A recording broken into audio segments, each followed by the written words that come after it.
Hello my dear friends, आज के lecture में हम नीट 2019 पेपर उसका हम फिजिकल केमिस्ट्री सॉल्व करेंगे इस क्लास में।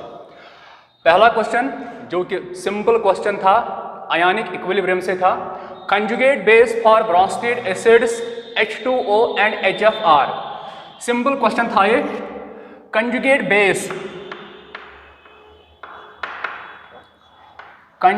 बेस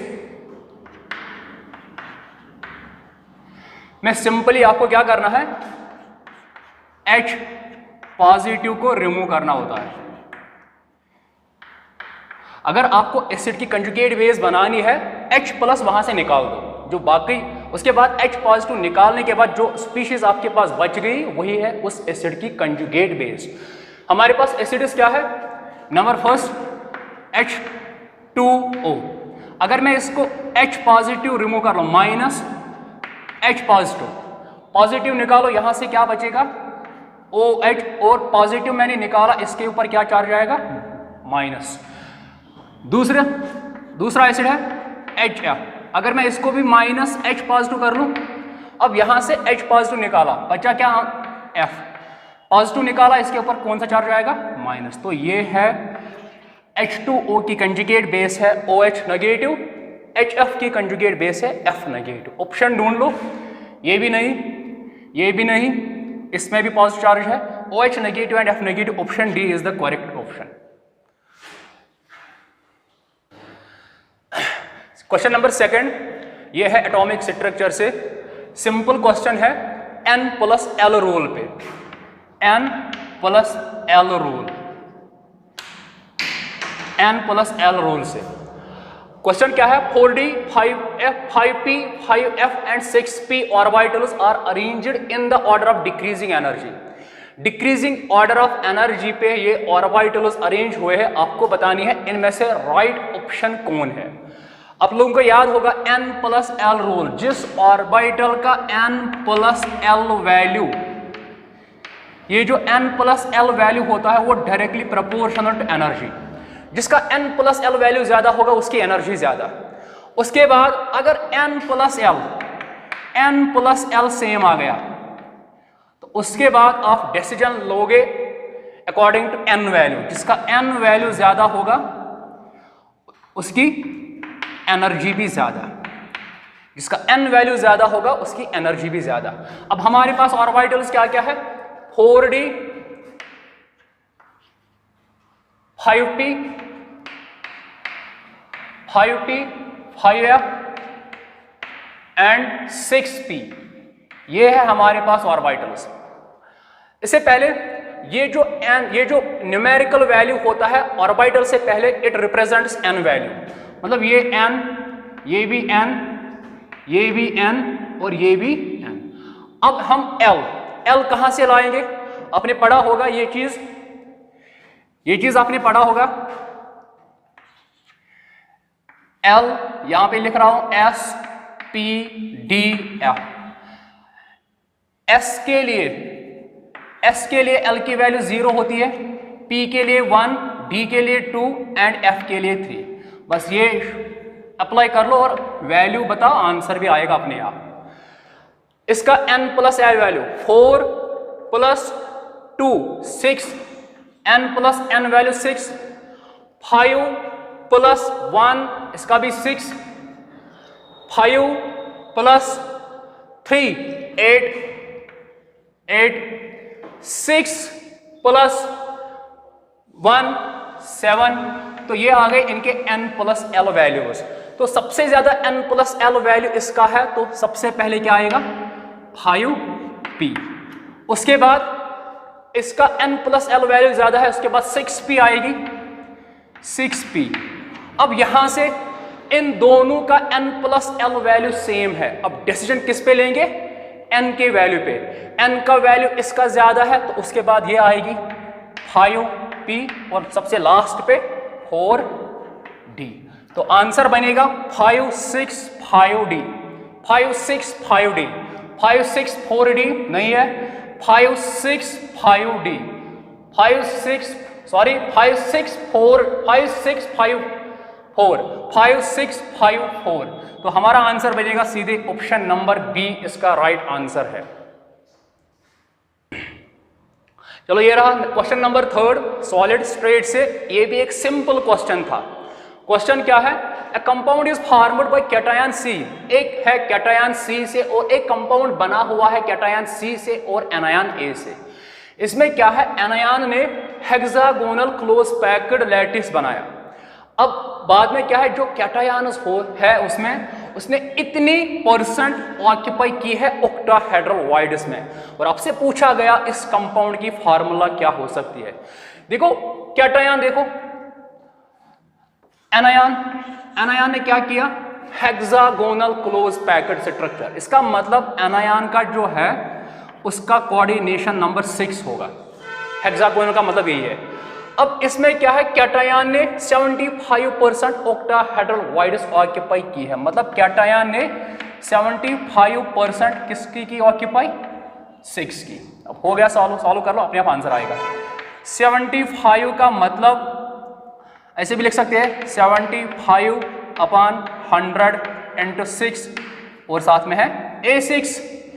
ये हो गया 25 3 25 4 3/4 एंड पे है 6 और साथ में A6। 6 से 6 गोज, ये 4 इसके साथ जाएगा, क्या बनेगा? C3 और ये 4 इसके साथ A4। तो ये है इस कंपाउंड की formula. Option number C3A4, C3A4, option number B is the correct answer. Question number 4 simple basic question, direct पूछा गया आइडियल सॉल्यूशन से। आइडियल सॉल्यूशन में क्लास 12th में पढ़ा होगा, ये चीज डायरेक्टली पढ़ा होगा।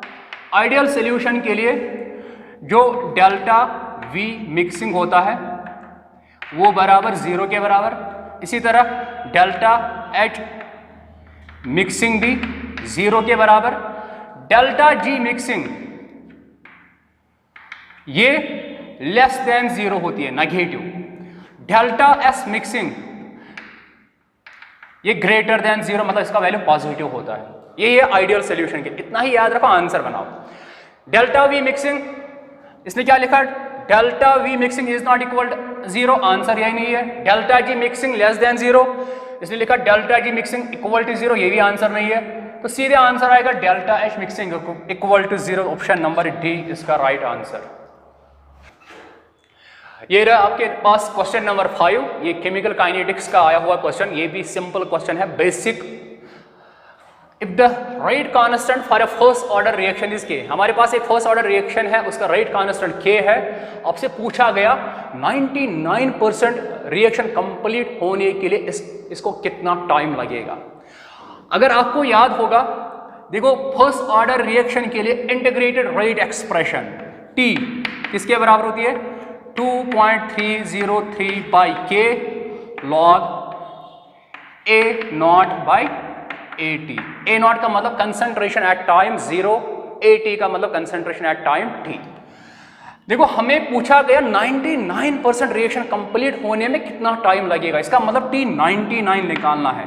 T99 समझ लो, बस आंसर आ गया 2.303/K।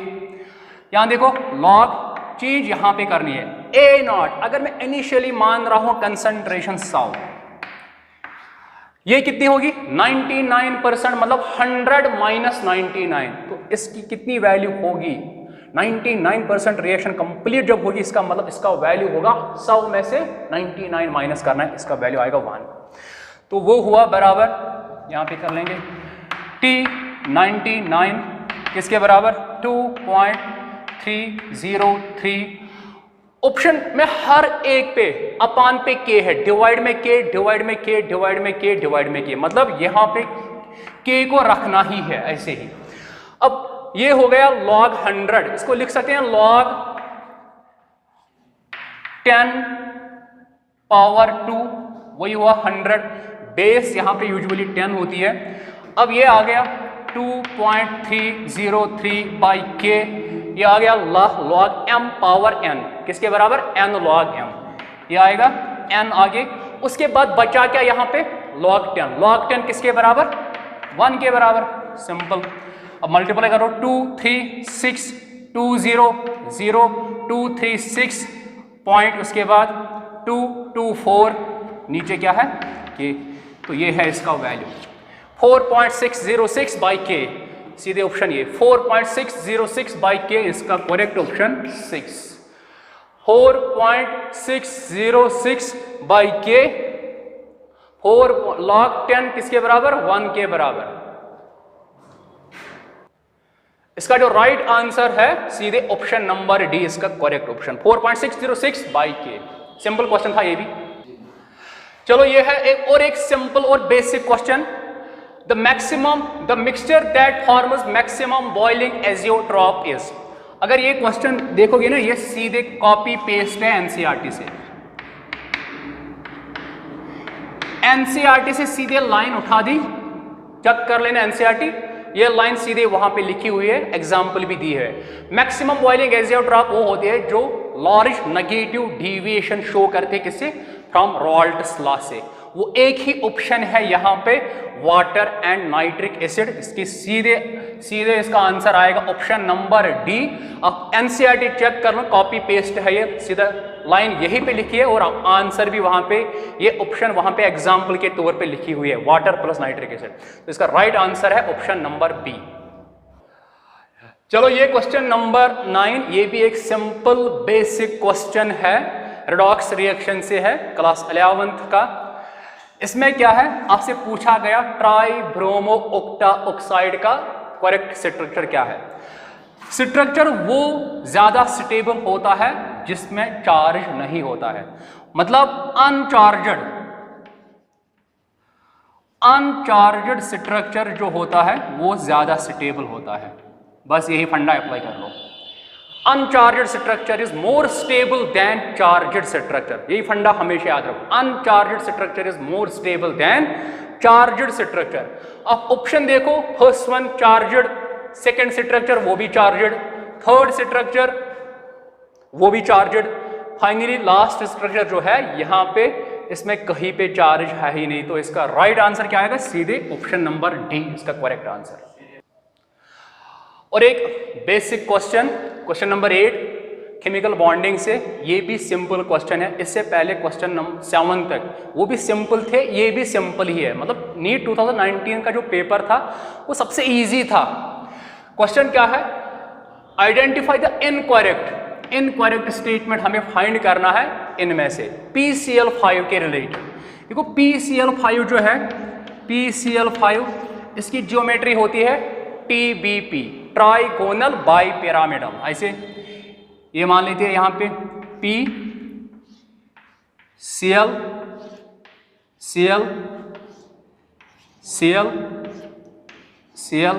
और ये Cl, ये है TBP ज्योमेट्री, ट्राइगोनल बाइपिरामिडल। ये जो 3 बॉन्ड्स है ना, ये एंड ये, इनको हम इक्वेटोरियल बॉन्ड्स बोलते हैं। ये ऊपर एंड नीचे इनको axial bonds.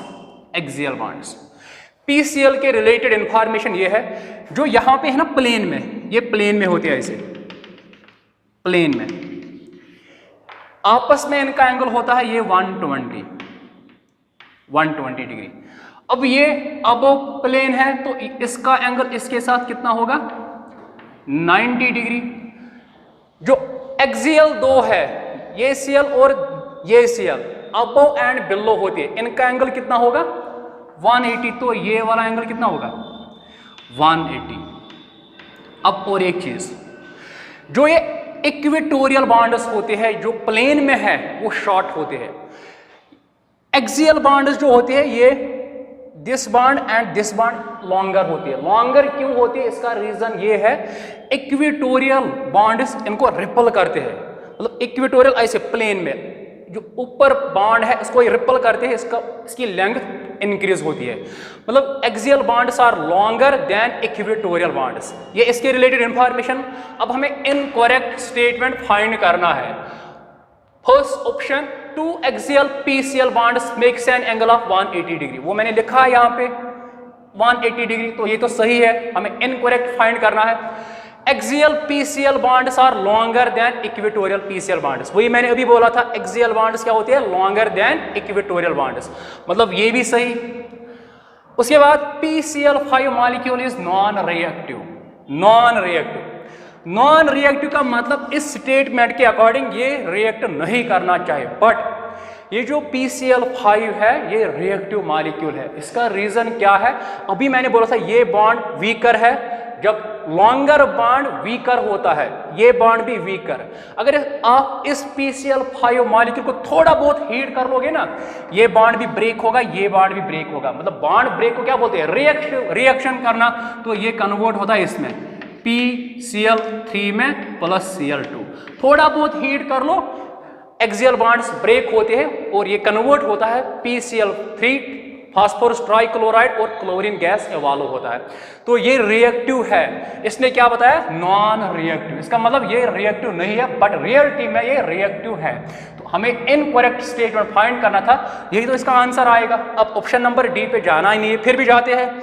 3 equatorial PCl bonds makes an angle of 120 degree. वो देखो मैंने लिखा, ये है इक्वेटोरियल, ये है इक्वेटोरियल, इनके बीच में एंगल कितना होता है, 120 डिग्री, 120। तो इसके आंसर, इसका राइट ऑप्शन क्या है, ऑप्शन नंबर सी इसका राइट आंसर।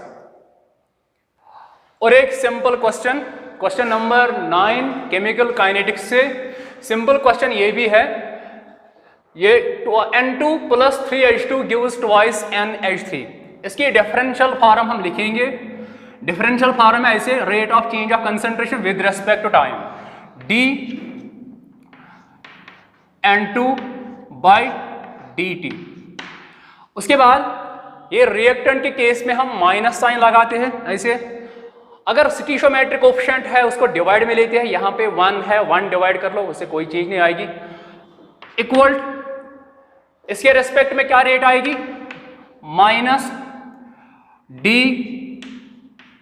-dH2/dt।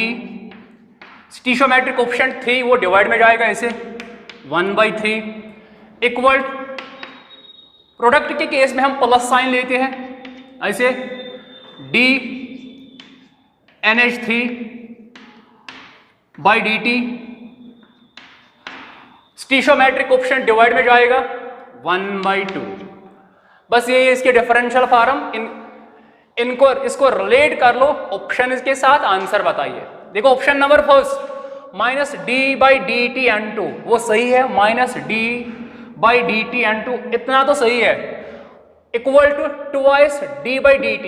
ट्वाइस यहां पे कहीं नहीं है, तो ये ऑप्शन हमारी आंसर नहीं बन सकती है।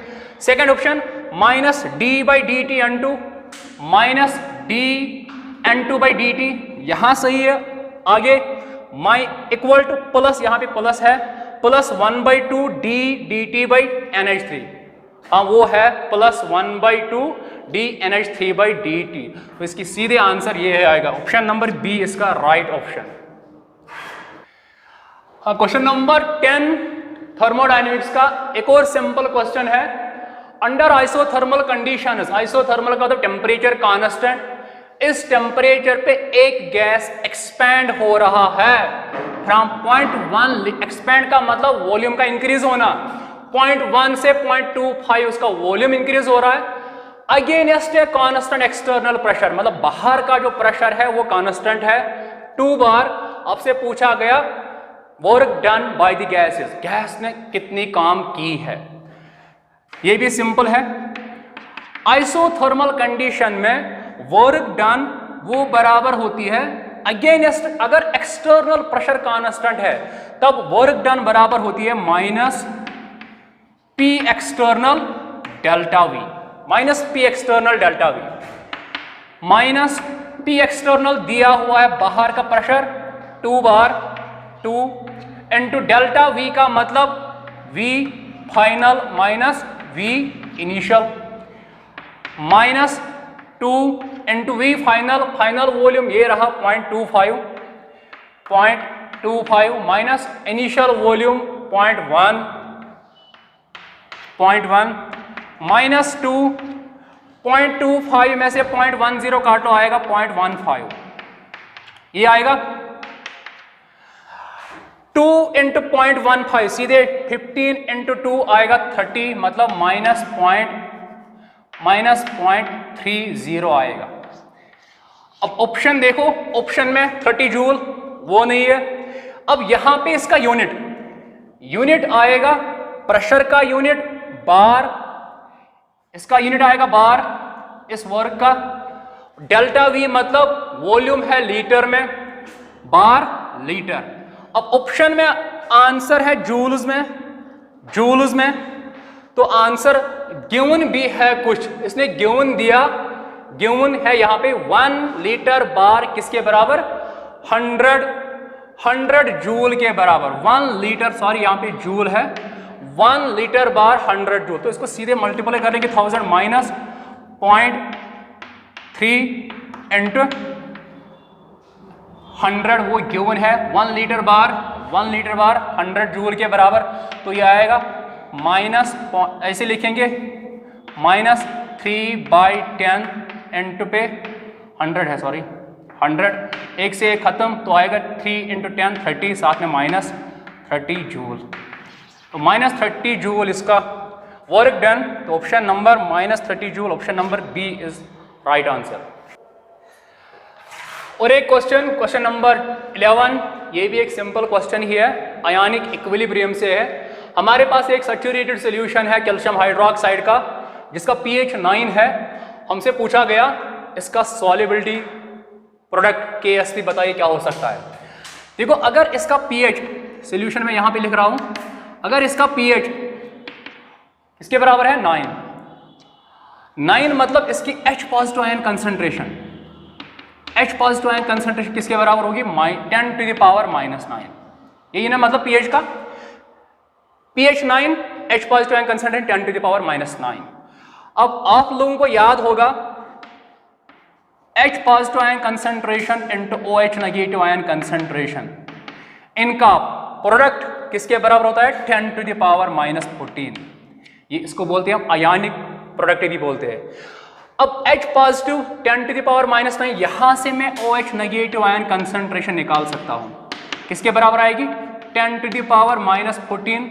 इसका वैल्यू 10 टू द पावर -9, नीचे जाएगा 10 टू द पावर -9, ऊपर जाएगा 10 टू द पावर 9, ये आएगा। तो ये 14 में से 9 काटो, 10 टू द पावर -5। तो ये है इस सॉल्यूशन की OH नेगेटिव आयन कंसंट्रेशन। हमसे पूछा गया KSP इसका।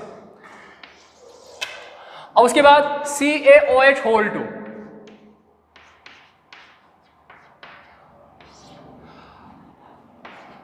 इक्विलिब्रियम रिवर्सिबल रिएक्शन है ये। तो ये क्या देगा, Ca2 प्लस 2OH माइनस, यही आएगा। अब से सपोज इसकी मैं सॉल्युबिलिटी S कंसिडर कर रहा हूं, इसकी सॉल्युबिलिटी क्या होगी, अगर ये 1 है, 1 से ये 1 मिला, इसकी सॉल्युबिलिटी भी S ही होगी। अब इसके 1 से ये कितनी मिलती है, 2, इसकी सॉल्युबिलिटी क्या होगी, 2S, यही होगी ना 2S। अब 2S यहां देखो, इसकी सॉल्युबिलिटी का एक और नाम है कंसंट्रेशन भी, सॉल्युबिलिटी का एक और नाम है कंसंट्रेशन भी। तो 2S किसके बराबर होगी, concentration of OH negative, right. S OH negative ion concentration यहां से आ गई कितनी, 10 to the power -5, 10 to the power -5। अब ये 2 साथ में है, इनटू यहां पे क्या जाएगा, डिवाइड, तो ये आएगा 1/2 इंटू 10 टू द पावर -5। ये इसकी सॉल्युबिलिटी रही OH नेगेटिव आयन कंसंट्रेशन की। हमसे पूछा गया इसका KSP किसके बराबर होता है, concentration of this into concentration of this, उसका ये पावर। ये KSP की डेफिनेशन ऐसे लिख सकते हैं, Ca2 plus into concentration of OH minus. अब जो स्टीशियोमेट्रिक कोएफिशिएंट है ये पावर में जाएगा इसे, according to law of mass action. तो ये इसका KSP रहा। अब वैल्यू पुट कर लो, आंसर आएगा अपने आप। चलो ये मैं इरेज करने जा रहा हूं। KSP Ca प्लस इसकी कंसंट्रेशन मैंने S मान ली थी, into OH negative ion concentration इसकी ये आ गई, इसकी क्या है 2S। OH negative ion concentration की क्या है 2S, 2s, अब इसका पावर यहाँ पे 2 रहा तो लिखेंगे ऐसे पावर 2, तो इसको सॉल्व कर लो, s into 2 square 4 into S cube, वैसे ये आपको याद भी होना चाहिए, शॉर्टकट्स है इसके बहुत सारे, ये आएगा 4s क्यूब, ये आ गया ये। अब वैल्यू पुट कर लो s का वैल्यू पुट कर लो, ये आएगा 2, हाँ सॉरी गलती हुई, 2 स्क्वायर 4 यहाँ पे स्क्वायर, तो आएगा 4s क्यूब 4 इंटू s की वैल्यू ये आ गई, s की वैल्यू क्या है 1/2 of 10 to the power -5, 1/2 into 10 to the power -5, यही है 1/2 इंटू 10 टू द पावर -5, 2 1 जा 2, 2 जा 2, 1 जा 2, 2 जा क्यूब, वेट सॉरी यहां पे मैंने क्यूब कंसिडर नहीं किया था, स्क्वायर कंसिडर किया था, 4 इंटू s की जगह 1/2 10 टू द पावर -5, मतलब ऐसे लिखेंगे 10 टू द पावर -5/2 है ना, उसका क्यूब, यही है। अब यहां देखो ये आएगा 4 इंटू 2 क्यूब का मतलब 8, ऐसे लिखेंगे 1/8 into 10 to the power -5, powers multiple होंगे, 5 इंटू 3 15, माइनस में जाएगा 10 टू द पावर -15, 4 1 जा 4, 4 2 जा, ये आ गया 1/2, 1/2 का मतलब 0.5 इंटू पे क्या है 10 to the power -15, 10 to the power मतलब 0.5 into 10 to the power -15, 0.5 into 10 to the power -10, 0.5 into 10 to the power -15, इसका राइट आंसर सी डी।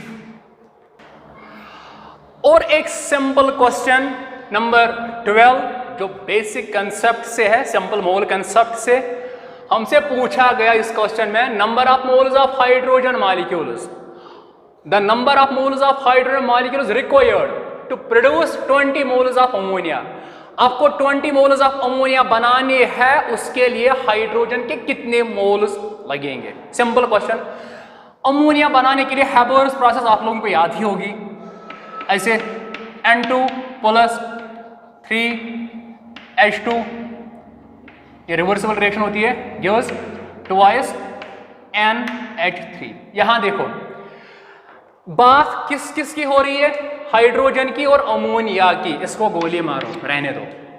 अब यहां देखो इसके 2 मोल, अगर 2 मोल बनने के लिए इसके कितने चाहिए 3, 2 के लिए चाहिए कितने 3, अब हमें ये 20 बनाने हैं, 20 मोल्स ऑफ अमोनिया, इसके 20 बनाने हैं, 20 बनाने के लिए यहां देखो इसके 20 बनाने हैं, तो ये कितने लग जाएंगे। सिंपली आप इस इक्वेशन को 10 से मल्टीप्लाई करो, आंसर आएगा 10 इंटू 2 किसके बराबर आ गया 20, जब मैंने इसको 10 से मल्टीप्लाई किया तो इसको भी वही होगा, 10 इंटू 3 कितना होगा 30, तो इसको 20 बनाने के लिए इसके 30 चाहिए, सीधा कुछ भी नहीं करना था, बेसिक लॉजिक अप्लाई करना था, ऑप्शन नंबर डी इसका राइट आंसर।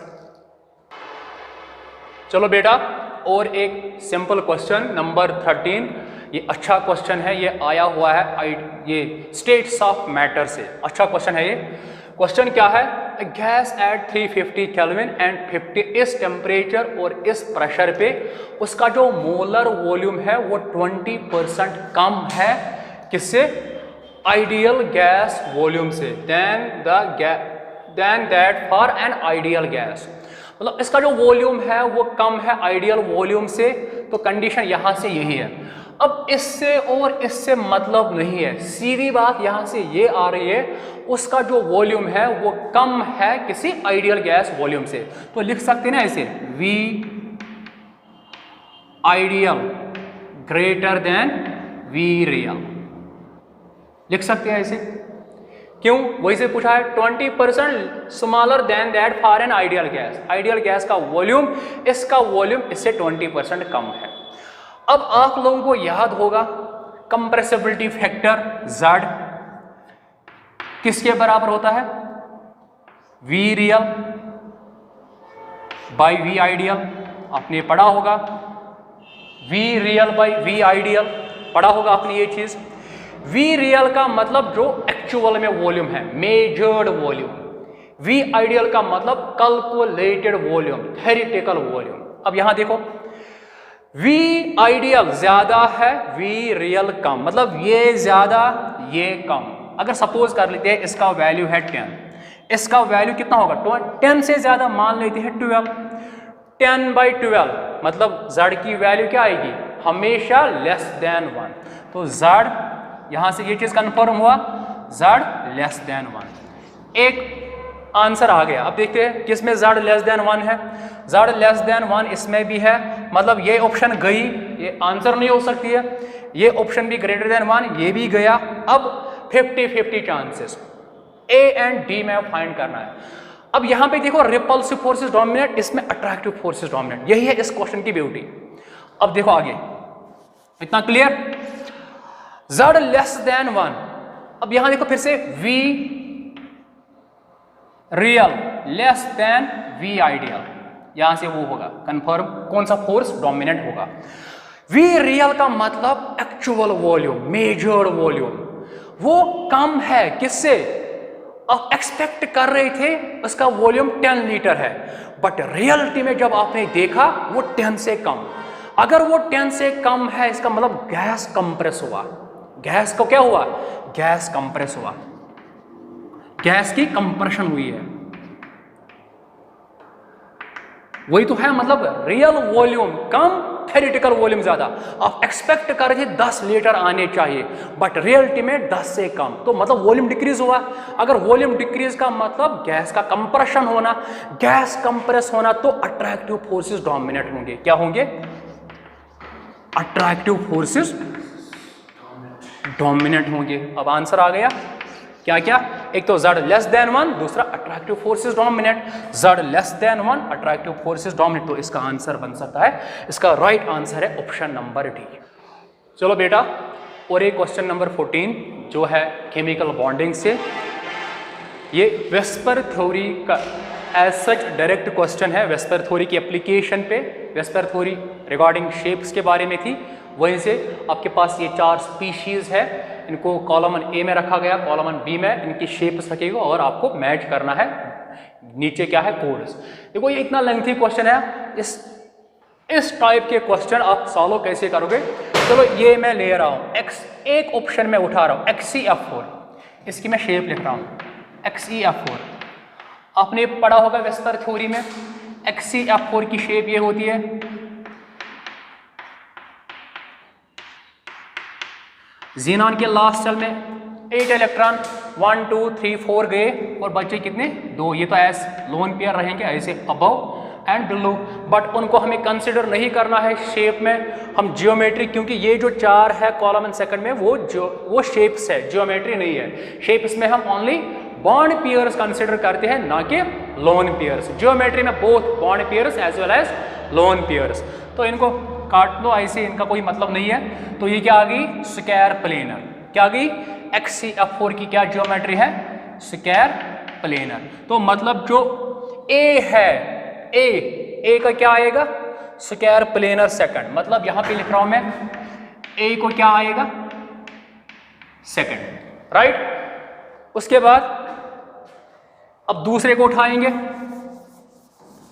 उसके बाद वो मैच कर लेंगे कोड्स के साथ। सेकंड में उठा रहा हूं ये XeOF4, XeOF4 xenon oxy tetrafluoride, ये कौन है, चलो सी में उठाया, इसमें कोई नहीं, सी लेंगे, इसकी शेप निकालेंगे। XeOF4 इसकी शेप ये है,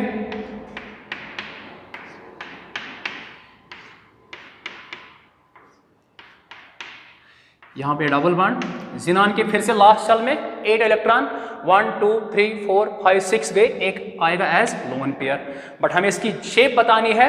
इस लोन पेयर का कोई रोल नहीं होता है शेप में, रखो ऐसे ही। ये क्या है स्क्वायर के ऊपर पिरामिड, मतलब XeOF4 की शेप क्या आएगी स्क्वायर पिरामिडल, ये आएगा, ये है ना पिरामिडल, ऐसे ऊपर पिरामिडल स्क्वायर पिरामिडल। तो जो सी है, सी को आएगा स्क्वायर पिरामिडल है कोई, हाँ सी को आएगा फोर्थ, यहां पे लिख रहा हूं सी को आएगा फोर्थ, उसके बाद और एक उठाएंगे, 3 सॉल्व कर लेंगे। XeO3 ज़ीनान ट्राइऑक्साइड, ये है ज़ीनान, ऐसे होता है इसका, इसकी शेप ये है। ज़ीनान के फिर से लास्ट सेल में 8 इलेक्ट्रॉन, 1 2 3 4 5 6 गए, एक लोन पेयर रहेगा ऐसे, इसको क्या बोलते हैं, पिरामिडल।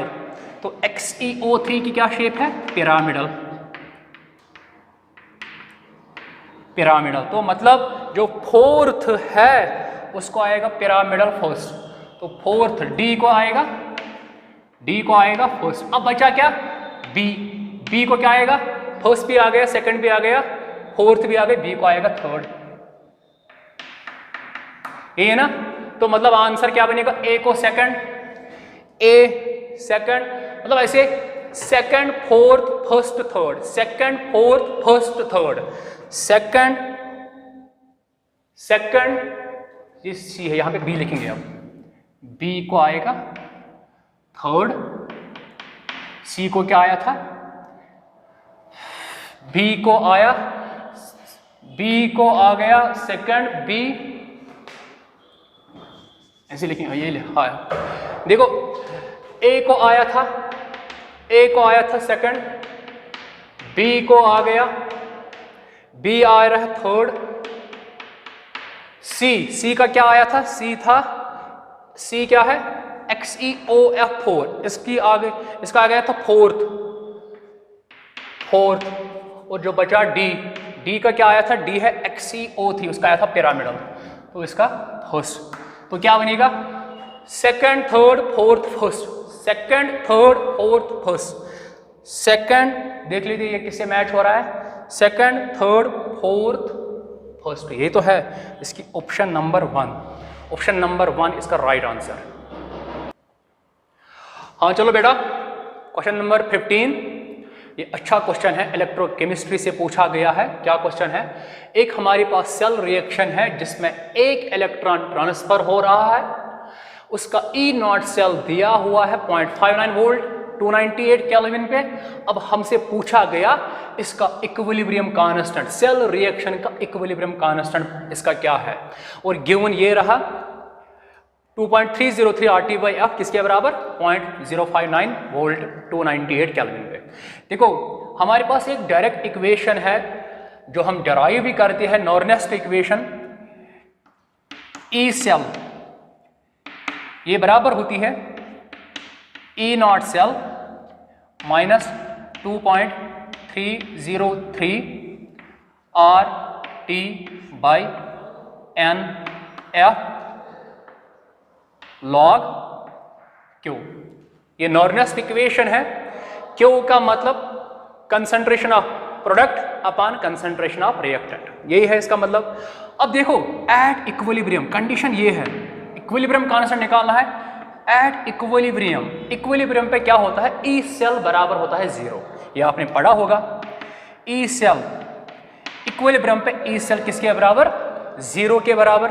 और दूसरी बात, जब ई सेल 0 के बराबर होगा, क्यू जो होगा रिएक्शन कोशेंट जिसका नाम है, ये बराबर होता है के इक्विलिब्रियम के बराबर। बस हो गया सॉल्व क्वेश्चन। तो क्या आएगा, ई सेल की जगह क्या लिखेंगे, 0 equal E0 cell, E0 cell दिया हुआ है 0.59, लिखेंगे ऐसे 0.59 माइनस 2.303 RT/N, N यहां देखो 1 electron involving 1 electron, involving 1 electron का मतलब N का वैल्यू कितना है 1, इसकी जगह क्या लिखेंगे 1 × F, वो तो F ही हुआ, और लॉग, अब क्यों किसके बराबर, के इक्विलिब्रियम के बराबर, देख सकते हैं ना सॉल्व। अब ऐसे कर लेंगे, सिंपल बन गया। अब देखो 0 इक्वल 0.59 यहां देखो ये गिवन है, इतना वैल्यू गिवन है, क्वेश्चन में ही दिया हुआ है। 2.303 RT/F गिवन, 2.303 RT/F किसके बराबर, 0.059, लिखेंगे ना इसकी जगह यही माइनस 0.059 5 9 लिखेंगे इसकी जगह लॉग, साथ में है लॉग के इक्विलिब्रियम। बस इसको इस साइड ट्रांसपोज कर लो, क्या आएगा, ये आएगा इस साइड प्लस में, तो 0.59 लॉग के इक्विलिब्रियम किसके बराबर, यहां बचा क्या 0.59, सिंपल मैथमेटिक्स। अब इसको इस साइड ट्रांसपोज करो, डिवाइड में जाएगा, यहां बचा खाली लॉग के इक्विलिब्रियम इक्वल 0.59, ये जाएगा डिवाइड में 0.059। ऐसे भी लिख सकते हैं ना, 59 इंटू 10⁻⁻², हाँ लिख सकते हैं। नीचे 59 इंटू 10⁻⁻123 -3, 59 से 59 गया, ये 10⁻⁻3 ऊपर जाएगा, ये आएगा प्लस 10⁻3, तो उसमें से 2 काट लो, आएगा 10। तो मतलब लॉग के इक्विलिब्रियम किसके बराबर आएगा, 10 के बराबर। अब यहाँ पे बेस 10 होती है। अब सिंपल लॉग मैथमेटिक्स यूज कर लो, अगर यहाँ से लॉग हटाओ तो ये जाएगा, इसकी बेस बनेगी, तो यहाँ से के इक्विलिब्रियम आएगा बराबर 10⁻10, 10⁻10। ऑप्शन ढूंढ लो, 10⁻10, 10⁻32, 10⁻5, 10⁻10, मतलब 1 इंटू 10⁻10। तो इसका राइट आंसर क्या होगा, इसका right answer option number D, इसका राइट आंसर सही है। Question number 16, simple question, memory based question, direct question, atomic structure से, हाइड्रोजन स्पेक्ट्रम से, क्या है डायरेक्ट आंसर, कुछ भी नहीं करना है, सीधे आंसर हमारा करना है। Which of the following series of transition in the spectrum of hydrogen atom falls in the visible region. सीधा इसका आंसर क्या है भी, अगर आपको करना भी है, आपने पढ़ा होगा लाइमैन, बाल्मर, पास्टन, ब्रैकेट, ये किसमें होती है, अल्ट्रा वायलेंट रीजन में। ये किसमें, विजिबल रीजन में, ये आईआर में, ये भी किसमें, आईआर में। यहां अगर आपको फाइंड भी करना है विजिबल रीजन के लिए, विजिबल रीजन के लिए जो वेवलेंथ होती है वो इसका रेंज ये है 3500 टू 6500 एंगस्ट्रॉम। ये कहां से फाइंड करते हैं, by using Rydberg formula. Rydberg formula आप क्या होती है, 1/λ equal r z square into 1/n1 square minus 1/n2 square. ये फार्मूला अप्लाई कर लो, खाली एक ही सीरीज इस रेंज में आती है, विजिबल रेंज में 3500 टू 6500। इसका सीधे आंसर क्या है फिर, बाल्मर सीरीज, इसका राइट आंसर। और एक क्वेश्चन नंबर 17, ये भी है इलेक्ट्रोकेमिस्ट्री से, बेसिक क्वेश्चन है, डायरेक्ट इक्वेशन से आंसर आ रहा है, जो आपने डिराइव भी की होगी क्लास 12 की इलेक्ट्रोकेमिस्ट्री में। क्या है reaction for the cell reaction, ये है हमारे पास रिएक्शन, लिख रहा हूं मैं यहाँ पे 2s Fe 3 plus aqueous plus 2s I negative aqueous gives, sorry यहाँ पे गिव्स है, गलती से हुआ ये, gives 2s Fe 2 plus aqueous plus I2 aqueous. ये है हमारे पास सेल रिएक्शन। इसका क्या है, E0 सेल दिया हुआ है at 298 केल्विन, इसकी standard gives free energy delta G0 निकालना है। आपको याद होगा डायरेक्ट डेल्टा G0 किसके बराबर होता है, माइनस, डायरेक्ट है ये NF E0 cell, direct equation, value put करो आंसर आएगा, माइनस n की वैल्यू, n की वैल्यू का मतलब, n का मतलब नंबर ऑफ इलेक्ट्रॉन्स ट्रांसफर, कितने इलेक्ट्रॉन ट्रांसफर हुए during the course of reaction.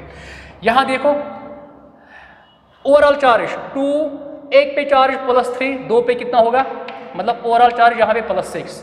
यहां देखो एक पे चार्ज +2, 2 पे कितना होगा 4 तो यहाँ से यहाँ जाओ, कितनी चार्ज डिफरेंस आ रही है? +6 + 4 मतलब 2, इसका मतलब 2 इलेक्ट्रॉन ट्रांसफर हुए ना, क्योंकि यहाँ से +6 यहाँ से +4 मतलब 2 इलेक्ट्रॉन ट्रांसफर हो रहे। तो दैट मीन्स n की वैल्यू क्या है? 2 लिखेंगे, n की वैल्यू 2 इंटू f आपको याद होगा, इसका वैल्यू फैराडेज कांस्टेंट 95600 95600 इंटू पे क्या है? A0 सेल दिया हुआ है, A0 सेल 0.24 बस सिंपल। अब क्या कर लेंगे? माइनस ऐसे लिखेंगे 2 इंटू, इसको ऐसे लिखेंगे 956 इंटू पे 10⁻² लिख सकते हैं। इसको क्या लिखेंगे? 24 into 10⁻²। This and this goes, बचा क्या? 2 इंटू 24 इंटू 956, ये आ रहा है, आगे माइनस भी है, तो डेल्टा G0 किसके बराबर? आगे माइनस भी है, ये इसको आप खुद 2 इंटू 24 48 इंटू दिस, ये आ रहा है 46, इसका वैल्यू मैं डायरेक्टली लिख रहा हूँ, वैल्यू इसका आ रहा है 46320। चेक कर लो, 46320। क्या करना है? 224 इंटू 956, तो इसका आ रहा है वैल्यू -46300।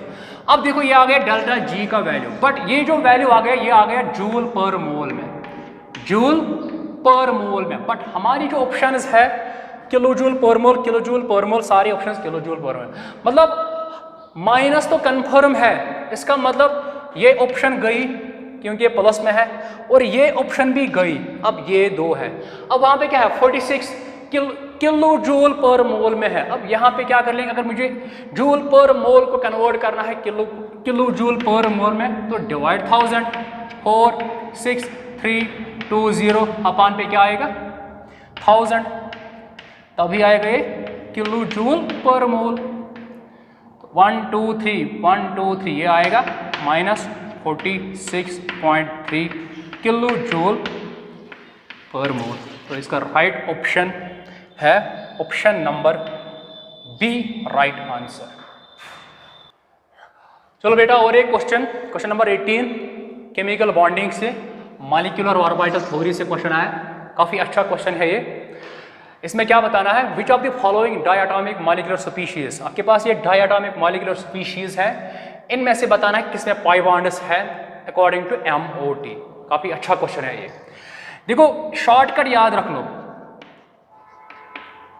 शॉर्टकट, नाइट्रोजन एंड उसके जो नीचे होंगे, उसके नीचे क्या हो सकते हैं? कार्बन, C2, B2, उनके लिए कोड ये याद रखो 2 1 2 1। इसका मतलब क्या है? मॉलिक्यूलर ऑर्बिटल थ्योरी ऐसे, मतलब पहले आएंगे 2 ऑर्बिटल ऐसे, उसके बाद 1, उसके बाद और 2, उसके बाद 1। इससे नीचे भी है वो 4 orbitals, sigma 1s, sigma star 1s, sigma 2s, sigma star 2s, वो मैं नहीं शो कर रहा हूं यहां से। ये 2 है, ये क्या है? पाई 2px, ये क्या है? पाई 2py, ये सिग्मा 2pz, ये pi star 2px, pi star 2py, ये सिग्मा स्टार 2pz। अब जो नाइट्रोजन और नाइट्रोजन से नीचे जो होंगे उनके लिए याद रखो ये 2 1 2 1। अब oxygen O2 and above, oxygen और उससे उसके बाद जो आएंगे उनके लिए ये कोड याद रखो, उनके लिए ये कोड याद रखो 1 2 2 1, ये कोड याद रखो। इसका मतलब पहले आएगी 1 ऑर्बिटल, उसके बाद 2 ऑर्बिटल, उसके बाद 2 ऑर्बिटल और उसके बाद 1 ऑर्बिटल, ऐसे। तो ये है सिग्मा 2pz, सिग्मा 2pz, ये pi star 2px, pi star 2py, ये सॉरी पाई 2px, पाई 2py, ये पाई स्टार 2px, ये पाई स्टार 2py, और ये सिग्मा स्टार 2pz। ये कोड याद रखो। अब सपोज कर लेते हैं नाइट्रोजन की कॉन्फ़िगरेशन। नाइट्रोजन के पास N2 के पास कितने इलेक्ट्रॉन हैं? 14। देखो यहाँ से कितने नीचे कितने होंगे? 8, मतलब sigma 1s2, sigma star 1s2, उसके बाद sigma 2s2, sigma star 2s2, वो मैं नहीं शो कर रहा हूँ, यहाँ से मतलब है क्योंकि बॉन्ड यहाँ से बनेगा। कितने इलेक्ट्रॉन? 8 गए, 14 में से 8 माइनस कितने आ गए? 6। अब ये 6 इलेक्ट्रॉन यहाँ जाएंगे, इसमें 2 और यहाँ से 2 हो गए ना 6, 1 2 3 4 5 6, 6 ही तो बचे हैं। अब देखो इनसे पाई बॉन्ड तो बनेगा क्योंकि ये ऑर्बिटल है पाई 2px, ये ऑर्बिटल पाई 2py, मतलब इनसे पाई बॉन्ड तो बनेगा। इससे क्या बनेगा? ये तो सिग्मा ऑर्बिटल है, इससे डेफिनेटली कौन सा बॉन्ड बनेगा? Sigma bond. सही है, इससे डेफिनेटली सिग्मा बॉन्ड। हमसे पूछा क्या गया? Pi bond, only pi bond, only pi bond बनना चाहिए, मतलब ये आंसर नहीं हो सकता है क्योंकि सिग्मा ऑर्बिटल में इलेक्ट्रॉन्स गए तो डेफिनेटली सिग्मा बॉन्ड की फॉर्मेशन होगी। अब दूसरा चेक कर लें, कार्बन। कार्बन चेक कर लेंगे अब, क्योंकि कार्बन भी क्या है? Below oxygen. उसके बाद Be2 पे अप्लाई कर लेंगे, उसके बाद ऑक्सीजन के लिए ये डायग्राम। अब कार्बन के पास कितने इलेक्ट्रॉन है? C2। कितने इलेक्ट्रॉन होंगे? 12। 12 में से 6 तो पहले फिलअप होंगे, sigma 1s2, sigma star 1s2, sigma 2s2, sigma star 2s2, वो 8 गए। अब बचे कितने? 4। अब 4 इलेक्ट्रॉन यहाँ जाएंगे, पहले यहाँ 2 ऐसे जाएंगे, मतलब इलेक्ट्रॉन किस में गए? इलेक्ट्रॉन गए पाई 2px और पाई 2py में, तो सिग्मा में कोई नहीं गया, तो बॉन्ड इनसे तो बनेगा। इनसे कौन बॉन्ड, क्या बॉन्ड बन सकता है? खाली पाई बॉन्ड, राइट, क्योंकि सिग्मा में इलेक्ट्रॉन गया ही नहीं, तो इससे पाई बॉन्ड बनेगा। तो हमारा आंसर तो यही बना, सीधे आंसर है इसका ऑप्शन नंबर बी है इसका राइट आंसर। आगे जाना ही नहीं है, टाइम वेस्ट करना ही नहीं है, तो यहां पे स्टॉप कर लेंगे। और एक क्वेश्चन 19 बेसिक क्वेश्चन है, कुछ भी नहीं करना है, आंसर डायरेक्ट मार्क करना है। In which case change in entropy is negative. Entropy change किसमें नेगेटिव है? मतलब रैंडमनेस, एंट्रोपिकल में रैंडमनेस किस में डिक्रीज हो रही है? ये डेल्टा एस किस में है? लेस देन 0, वही तो है नेगेटिव। बस आंसर मार्क कर लो, किसमें रैंडमनेस कम है, डिक्रीज हो रही है। रैंडमनेस कब कम होती है? जब ये डेल्टा एन जी क्या होगा? लेस, जब ये डेल्टा एन जी डिक्रीज होगा। डिक्रीज यहां सीधे इसको भी लिखो, less than 0। Delta n g का मतलब product number of moles of gaseous products minus हम लिखेंगे number of moles of gaseous products minus number of moles of gaseous reactants. ये है डेल्टा एन जी का मतलब। सिंपल इसमें ये है, जिसमें नंबर ऑफ मोल्स डिक्रीज होंगे उसकी रैंडमनेस कम होगी। अप्लाई कर लो।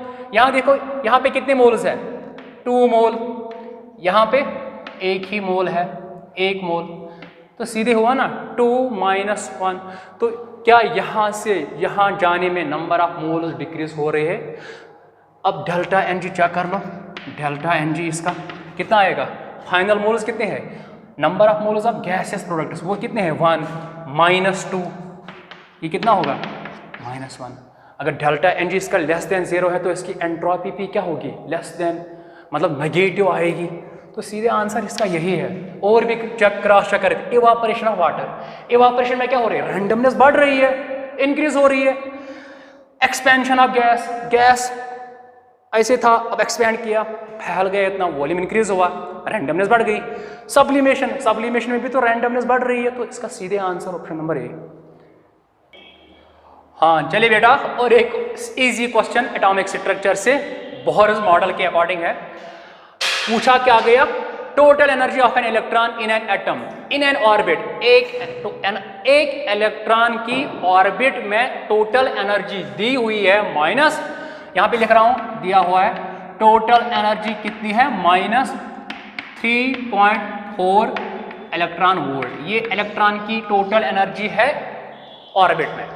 अब से पूछा गया its kinetic and potential energies are respectively. इसकी काइनेटिक एनर्जी क्या है और पोटेंशियल एनर्जी क्या है। देखो हमारे पास एक शॉर्टकट है।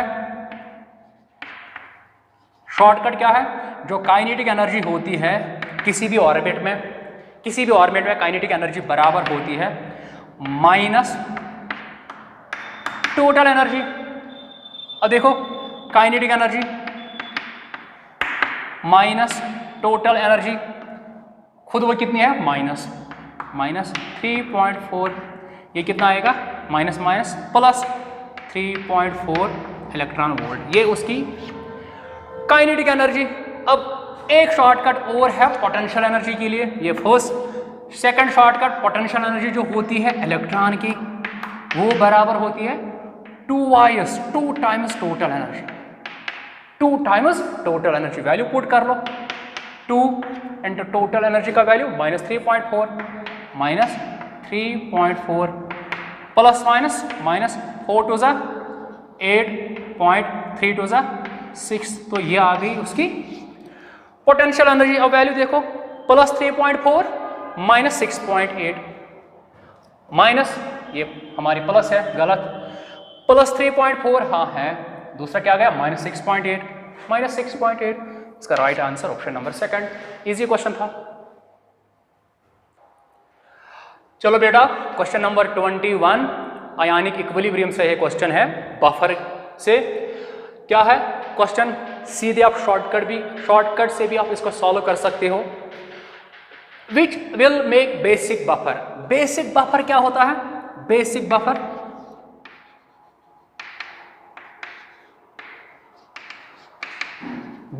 क्या होता है, मिक्सचर ऑफ वीक बेस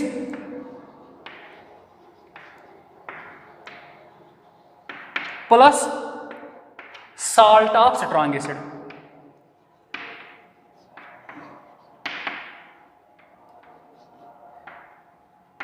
यही होता है बेसिक बफर, वीक बेस और साल्ट ऑफ स्ट्रॉन्ग एसिड का मिक्सचर।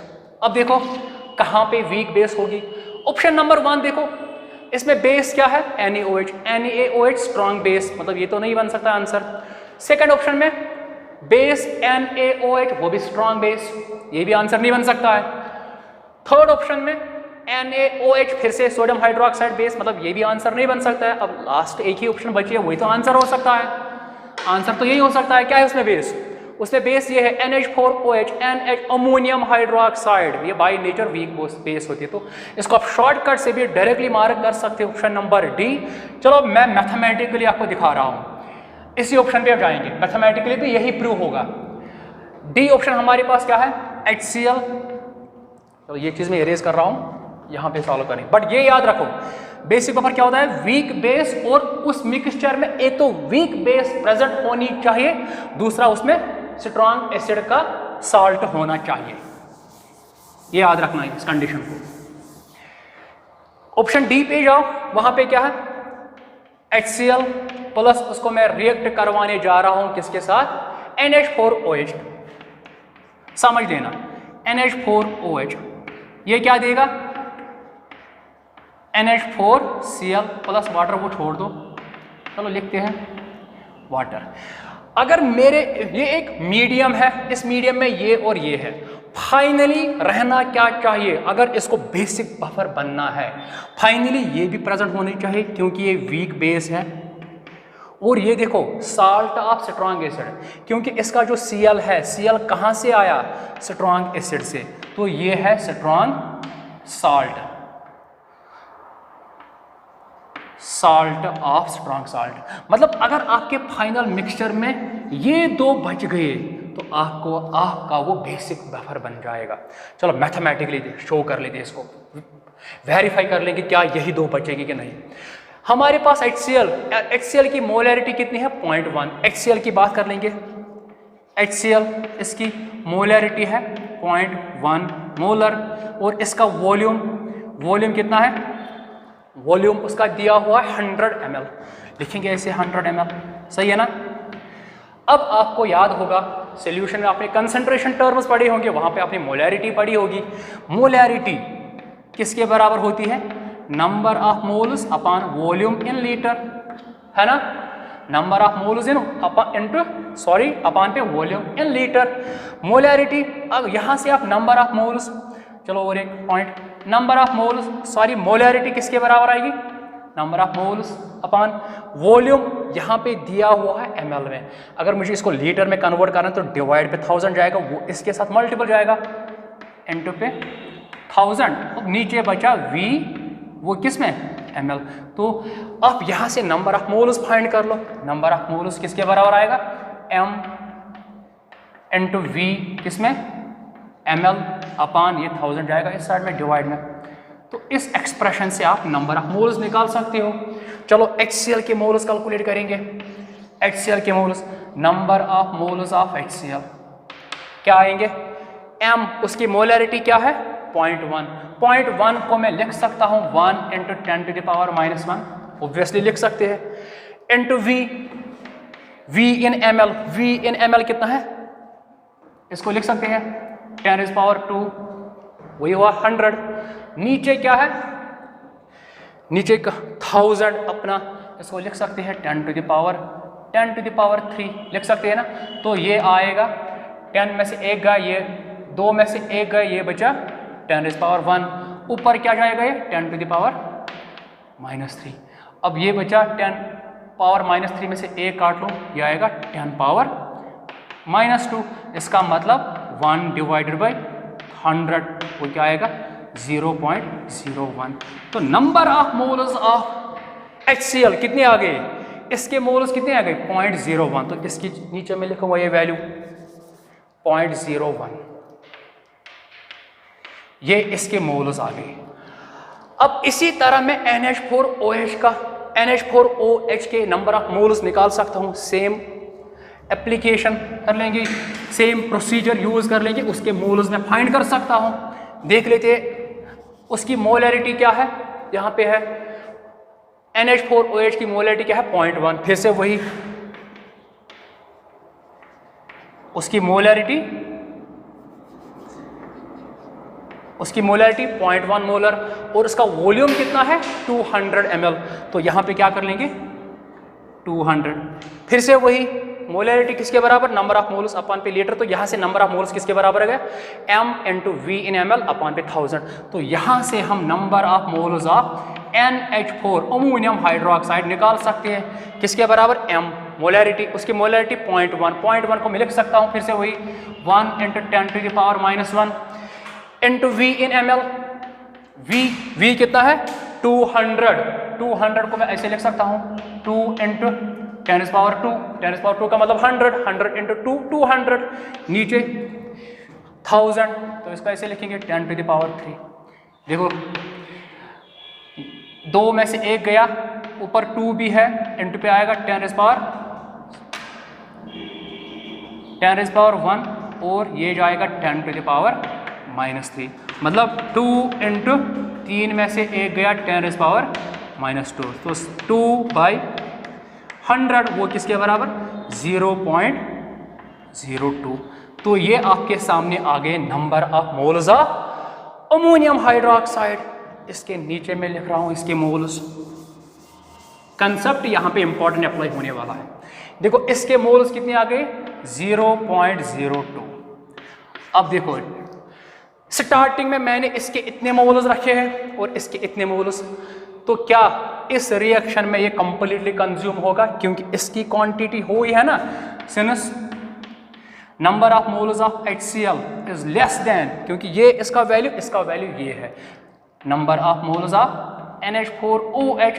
तो जो ही मैंने रिएक्शन स्टार्ट की, इसके इतने मोल्स रखे और इसके इतने मोल्स मैंने स्टार्टिंग में रखे, ये कम है तो ये एक्ट करेगा एज लिमिटिंग रिएजेंट।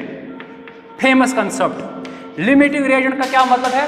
वो रिएक्टेंट जो रिएक्शन में कंप्लीटली कंज्यूम होगा, तो ये तो पूरा खत्म होगा during the course of reaction. अब ये थोड़ा बच जाएगा, इसका नाम है एक्सेस रिएजेंट, इसका अमाउंट थोड़ा बच जाएगा और ये तो बनेगा ही। मतलब फाइनली इस मिक्सचर में एक तो ये बचेगा, दूसरा ये बचेगा। चेक कर लो क्या ये वीक बेस है? क्या ये साल्ट ऑफ स्ट्रॉन्ग एसिड है? तो क्या है ये? फिर बेसिक बफर हुआ वेरीफाई, बेसिक बफर। तो उसी के अकॉर्डिंग ऑप्शन नंबर डी इसका राइट आंसर। और एक सिंपल क्वेश्चन बेटा, क्वेश्चन नंबर 22 एटॉमिक स्ट्रक्चर से और एक सिंपल क्वेश्चन आया था। क्या पूछा है? एक इलेक्ट्रॉन को एक्सेलरेट किया गया इस पोटेंशियल डिफरेंस से, और आपसे पूछा गया इसकी डी ब्रॉगली वेवलेंथ क्या है। जब हम इलेक्ट्रॉन को पोटेंशियल डिफरेंस अप्लाई कर लेते हैं, वहां पे एक शॉर्टकट आता है, आपने पढ़ा होगा, फिजिक्स में भी पढ़ा होगा, केमिस्ट्री में भी पढ़ा होगा। In terms of potential difference lambda, lambda किसके बराबर होता है? 12.26 अपॉन अंडर रूट वी। ये एक शॉर्टकट है, अंडर रूट वी का मतलब पोटेंशियल डिफरेंस। और यहां से जो आंसर आएगा वो आएगा एंगस्ट्रॉम में। पहले एंगस्ट्रॉम में कर लेंगे, उसके बाद ऑप्शन देखिए, ऑप्शन को चेक कर लेंगे किस में आंसर बन सकता है। वैल्यू पुट कर लो 12.26 नीचे अंडर रूट वी, इतनी पोटेंशियल डिफरेंस मतलब 10,000। इसके साथ दो जीरोस कैंसल, ये बचा 12.26 नीचे बचा 100। ये किसके बराबर आएगा? 12, यहाँ जाएगा 0.122, इतना ही लिखेंगे एंगस्ट्रॉम। तो इतनी डी ब्रॉगली वेवलेंथ उसकी हो सकती है। बट अगर हम ऑप्शन को चेक कर लेंगे, कोई भी ऑप्शन एंगस्ट्रॉम में नहीं है। आप लोगों को याद होगा 1 एंगस्ट्रॉम किसके बराबर? 10⁻⁻10 मीटर। इसको मैं मीटर में कन्वर्ट कर रहा हूं, तो क्या कर लेंगे? इंटू 10⁻⁻10। ऐसे लिख सकते हैं 0.122 इंटू 10⁻⁻10 मीटर। अब देखो ऑप्शन चेक कर लो, इनमें से नहीं, तो मतलब इसको चेंज करना है। ऐसे लिख सकते हैं ना 12.2 लिख सकते हैं। जब मैंने यहां से डिस्प्लेस किया पॉइंट राइट साइड की तरफ, तो पावर में ऐड होगा माइनस में, तो ये बनेगा इंटू 10⁻⁻12। दो प्लेस किया ना 1 2, तो यहां पे और रहेगा, तो ये आएगा माइनस। अब ऑप्शन ढूंढ लो 12.2 into 10⁻⁻12 metre. Option number 1 12.2 into 10⁻⁻12। तो इसका राइट आंसर आपका ए है। चलो बेटा लास्ट क्वेश्चन है, एक सिंपल क्वेश्चन है रेडॉक्स रिएक्शन से। आपसे पूछा गया इन 4 रिएक्शन में से, ये फर्स्ट रिएक्शन, सेकंड रिएक्शन ये, थर्ड रिएक्शन ये, एंड फोर्थ रिएक्शन ये है, इनमें से डिसप्रपोर्शियोनेशन रिएक्शन कौन है? डिसप्रपोर्शियोनेशन रिएक्शन ये डायरेक्ट है types of redox reaction. Disproportionation reaction का मतलब वो रिएक्शन जिसमें सेम एलिमेंट की ऑक्सीडेशन और सेम एलिमेंट की रिडक्शन होती है। मतलब एक ही एलिमेंट की ऑक्सीडेशन भी होती है, ऑक्सीडेशन का मतलब इंक्रीज इन ऑक्सीडेशन नंबर, मतलब उसी का ऑक्सीडेशन नंबर बढ़ रहा है और उसी एलिमेंट की रिडक्शन भी हो रही है, मतलब उसी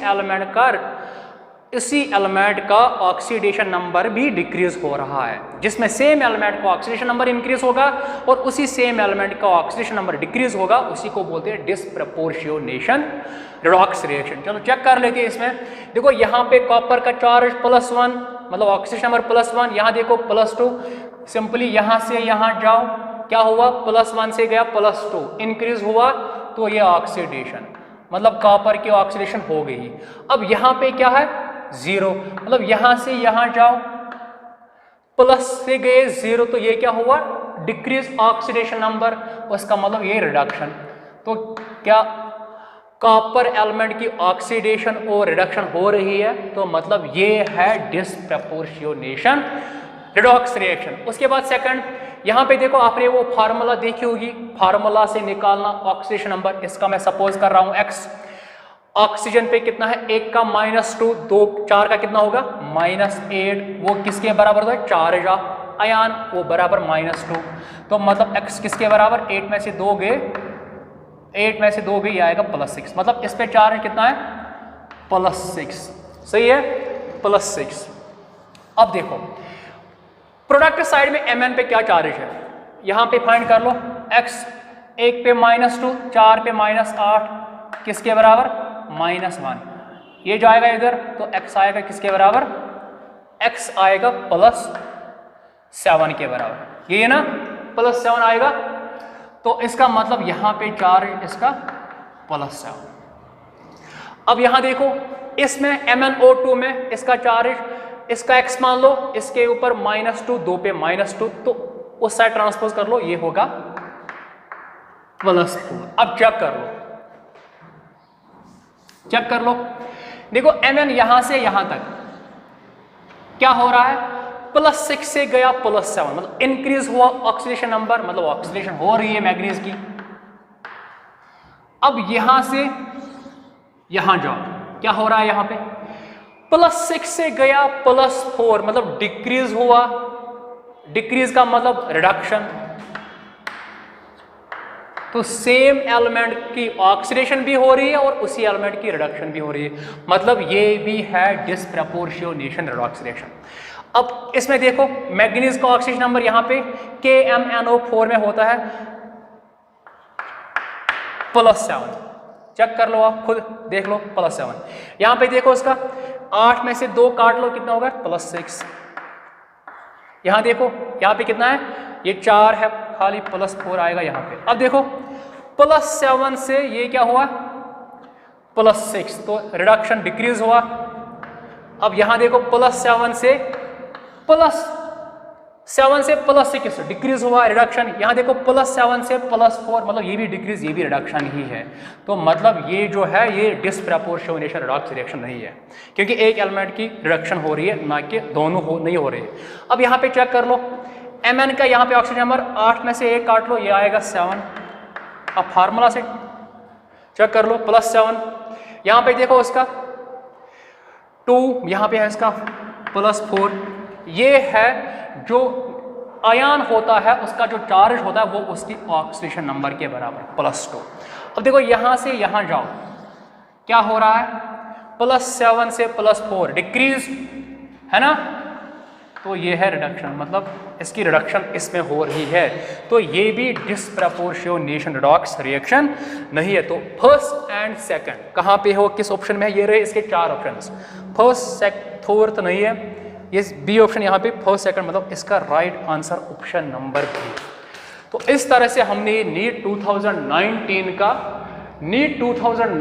का फिजिकल केमिस्ट्री का पोर्शन हमने इस तरह सॉल्व किया है। इसी तरह के क्वेश्चन आज थे, आपने देखा होगा इन 23 क्वेश्चन है, एटलीस्ट 15 क्वेश्चन से ज़्यादा ऐसे थे जो सिंपल थे, लॉजिक से सॉल्व हो रहे थे, सिंपल शॉर्टकट से सॉल्व हो रहे थे। मतलब कुछ क्वेश्चन ऐसे भी थे जो डायरेक्ट कंसेप्ट से सॉल्व हो रहे थे। तो आई होप आपने ये लेक्चर एंजॉय किया होगा। अगर कहीं पर भी कोई भी कंफ्यूजन होगा तो कमेंट सेक्शन में ज़रूर लिख लेना। Thank you very much.